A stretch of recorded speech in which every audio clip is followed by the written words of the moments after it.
Shalom peuple de Dieu, shalom cher enfant de Dieu, que Dieu te bénisse. Écoute, j'ai des points importants à partager avec toi sur la prière.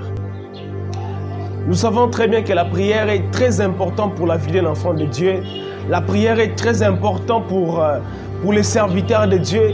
La prière est très importante pour nous les chrétiens, voire même ceux qui ne croient pas en Jésus aussi prient et tout ce monde prie.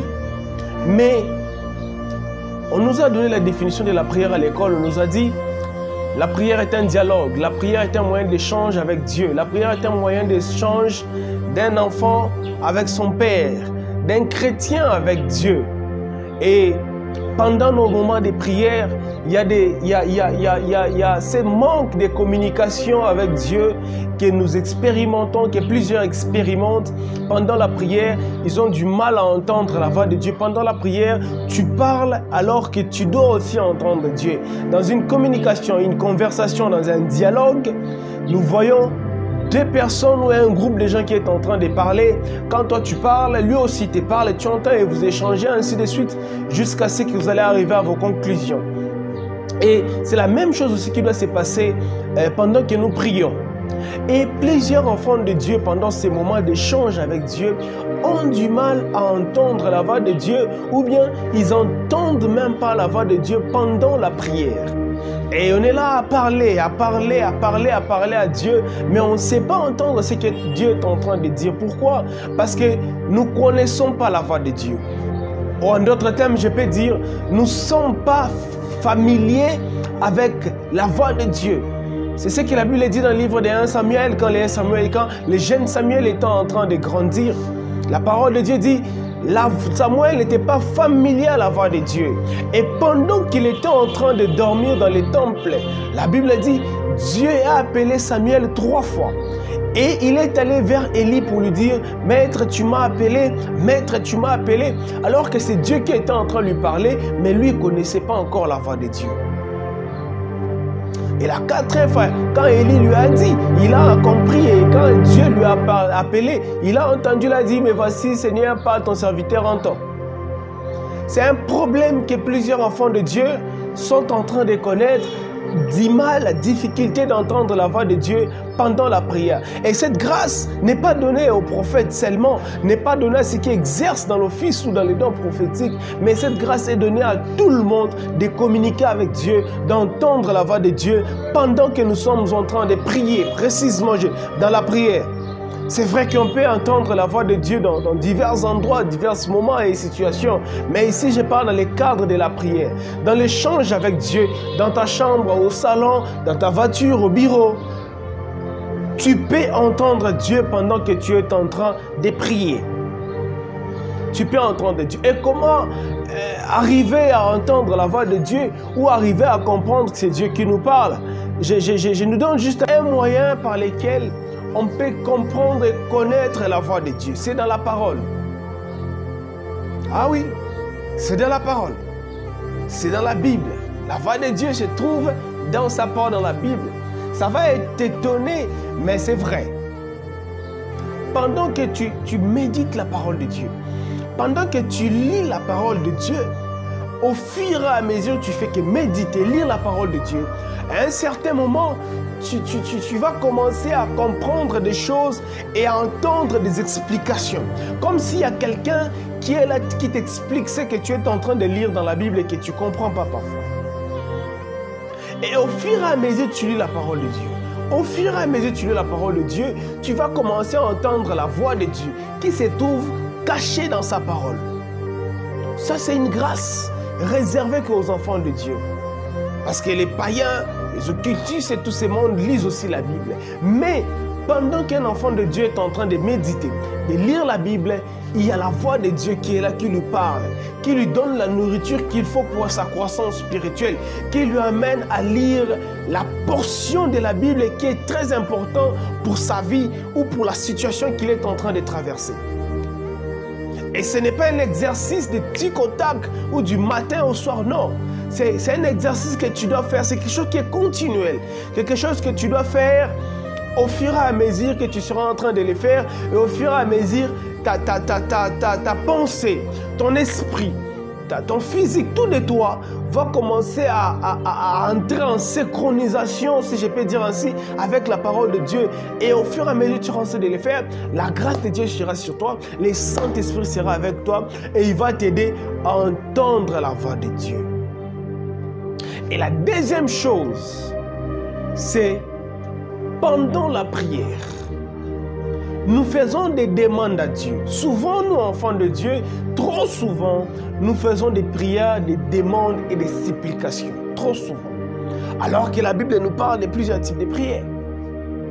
Et pendant ces moments de prière, nous faisons que demander à Dieu, dire des choses à Dieu. Je vais avoir ça, je vais voyager, je vais faire ça, je vais me marier avec telle sœur, avec tel frère, je vais faire x, y chose.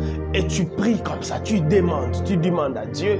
Et comme on nous dit à l'église, il faut avoir la foi. Tu dis, j'ai la foi, je crois que Dieu va exaucer la prière. Oui, Dieu est capable d'exaucer la prière. Dieu est capable de faire ce que toi tu lui demandes pendant que tu pries. Car c'est la Bible, c'est dans la parole de Dieu qu'il faut faire des prières, des supplications. Oui, Dieu peut les faire. Mais plusieurs personnes après la prière, ils croient que Dieu va exaucer la prière, oui. Mais après 2 mois, 2 semaines, 1 année, tu remarques que la chose que tu as demandé à Dieu pendant la prière, Dieu ne l'a pas exaucée. Est-ce que cela dit? Ça veut dire que Dieu est un menteur, loin de là.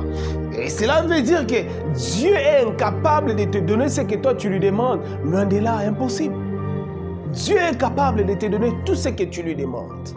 Tout ce qui est évoqué, tout ce que tu évoques, tu fais mention dans la prière, Dieu est capable de te les donner. Mais, pendant que tu es en train de prier, comme je l'ai dit avant, c'est un échange avec Dieu.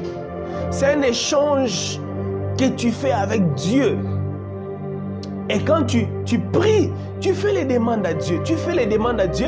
Ne te focalise pas seulement sur ce que tu veux que Dieu puisse faire pour toi.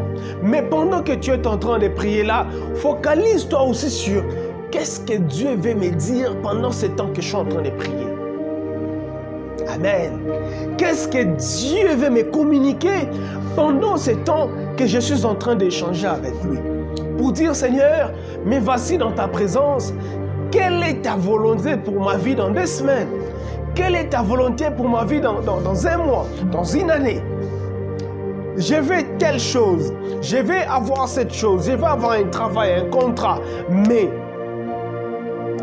dans tout ce que tu veux faire, dans tout ce que tu demandes à Dieu, quelle est la volonté de Dieu? Amen. Focalise-toi sur savoir quelle est la volonté de Dieu. C'est pourquoi Christ, dans le jardin de Gethsemane, après avoir prié, après avoir dit à Dieu, loin de moi cette coupe, tout ça, à la fin il dit, Seigneur, que ta volonté soit faite. Il a dit à Dieu, éloigne de moi si possible, épargne-moi, épargne-moi. Mais à la fin, il dit à Dieu, Seigneur, que ta volonté soit faite. Christ connaissait la volonté de Dieu. Il savait qu'il devait passer par la croix. Il connaissait la volonté de Dieu pendant cette période-là. C'était la croix. Il savait très bien qu'on allait l'arrêter, et puis après la croix, et puis après tout ça, il savait. C'est pourquoi, à la fin, il dit, Seigneur, que ta volonté soit faite. C'est pourquoi je te prie aussi, cher serviteur de Dieu, cher enfant de Dieu, prie et dis à Dieu, quelle est ta volonté pour moi? C'est comme quand tu es parent et que ton fils te demande des choses. Est-ce que tu donnes à tes enfants tout ce qu'ils te demandent? Non. Tu ne réponds pas à toutes les demandes que les enfants font. Non. Tu ne leur donnes pas tout ce qu'ils désirent. Non. Mais tu leur donnes des choses qui sont nécessaires. Un parent donne à son enfant ce qui est important, primordial pour sa vie dans une période bien définie. Pareil aussi avec Dieu. Il nous donne des choses nécessaires pour une période bien définie, bien déterminée. Au-delà de tes demandes, il y a la volonté de Dieu. Cherche à connaître la volonté de Dieu. Nous sommes au mois de juillet 2022. Pratiquement les premiers mois du deuxième partie de l'année. Pour cette seconde partie de l'année, demande à Dieu, qu'est-ce que tu veux que je fasse? Quelles sont les dispositions tu veux que je puisse prendre pour cette seconde partie de l'année? Quelle est ta volonté pour ma famille? Quelle est ta volonté pour mes études, pour mon travail, pour mon église, pour mon ministère? Quelle est ta volonté? Et dans ces moments-là de prière, dans ces moments de dialogue, dans ces moments d'échange, Dieu va te communiquer sa pensée.